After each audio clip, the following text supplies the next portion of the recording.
Hey everyone, Simone here, and I hope you're having a wonderful day wherever you are. Today I want to share with you 5 steps to help overcome failure. Now, this is quite an important topic, and it's one that I cover and talk a lot about with my clients.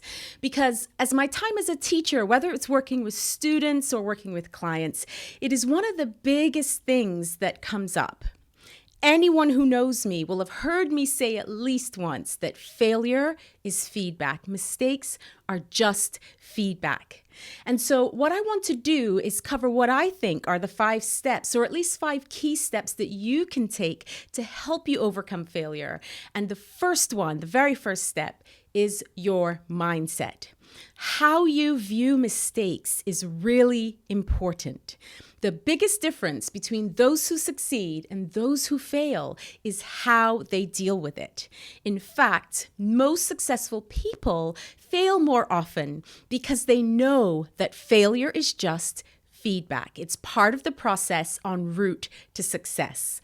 I like to think of failure and success as 2 sides of the same coin. You can't have one without the other. You cannot have one without the other. So when you fail at something, remember that it's just a part of the journey towards succeeding. And when you succeed, remember it's part of the journey towards another failure, towards another success, and so on and so forth. How we overcome failure is by understanding that all it is just feedback. And when we go into any venture or project or anything we're doing, we must understand there will always be ups and downs. There will always be duality in our experience. And so our mindset around it is to recognize it as part of the process rather than seeing it as a downfall. Again, it really just is feedback. So how you think about failure is a really key and important factor. So think about it, perhaps try on my view, and that it's just feedback. Feedback on what's not working, what might need to change, how you can do something differently next time. So let's move on to the second step, and that is to let go of self-judgment. The truth is, you will fail. Not all the time, but some of the time. And when you do, it doesn't define your character or who you are as a person unless you let it. When you fail, in fact, it implies that you're taking action and that you're possibly trying something new. And these are, in fact, great character building exercises. It's like one of those quotes that I love by Wayne Gretzky. You miss 100% of the shots you don't take. So it is better that you take those shots and miss again until you're finally able to understand the best way, the best angle, the best height. You get the point. So let go of self-judgment. If you failed at something, it doesn't mean you're not capable. It just means that you didn't do it in the way that would allow you to succeed. And when you let go of that self-judgment and labeling like, oh, I'm a failure or I always make mistakes, which by the way isn't true unless you choose to believe those labels. Then when you let go, what it does is it frees you up to move past it. So I encourage you to let go of your self-judgment, any judgment that comes up around making mistakes or failing at something. There is always an opportunity to make a better choice. Remember that.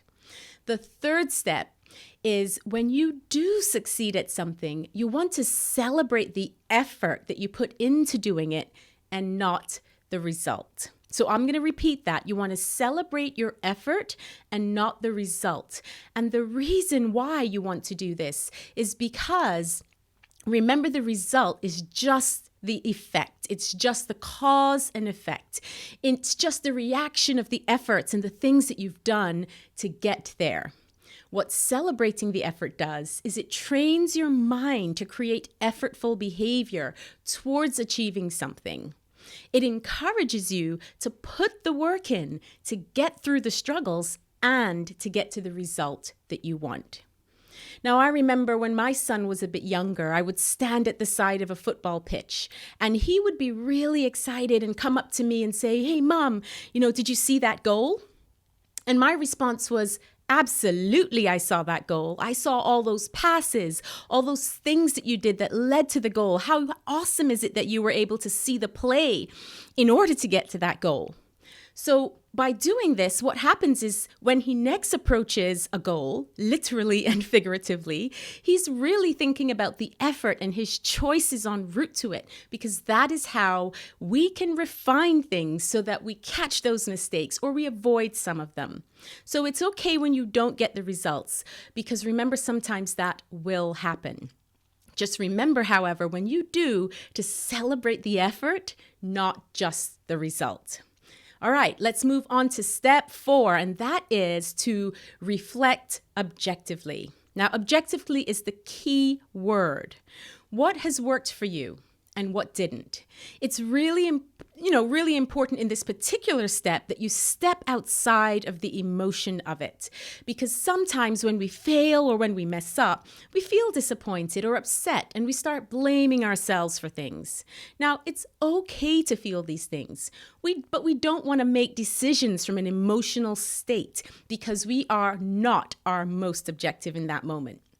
So when you're in the cycle of emotion, it is very difficult sometimes to be objective in how you reflect about something. What is important here is to step outside of that emotion. You can ask yourself something along the lines of, what would I encourage a friend or my best friend to do in this situation? When you ask this question, what it does is it helps you to step outside of yourself and reframe it so that you're seeing it from an outside perspective. What is something that you would get a best friend to do? Because then it's not about the emotion or it's not about the shame. It's not about the disappointment or feeling upset, but instead it's how you can help someone else, which often leads to how you help yourself. Take your time and then reflect objectively. Now, we're going to move on to step 5, which is to connect to your why. Step 5, connect with your why. What is the big why behind the thing that you're wanting to achieve? When you connect to your why, it helps to motivate you. It helps to encourage you to keep going and helps encourage resilience.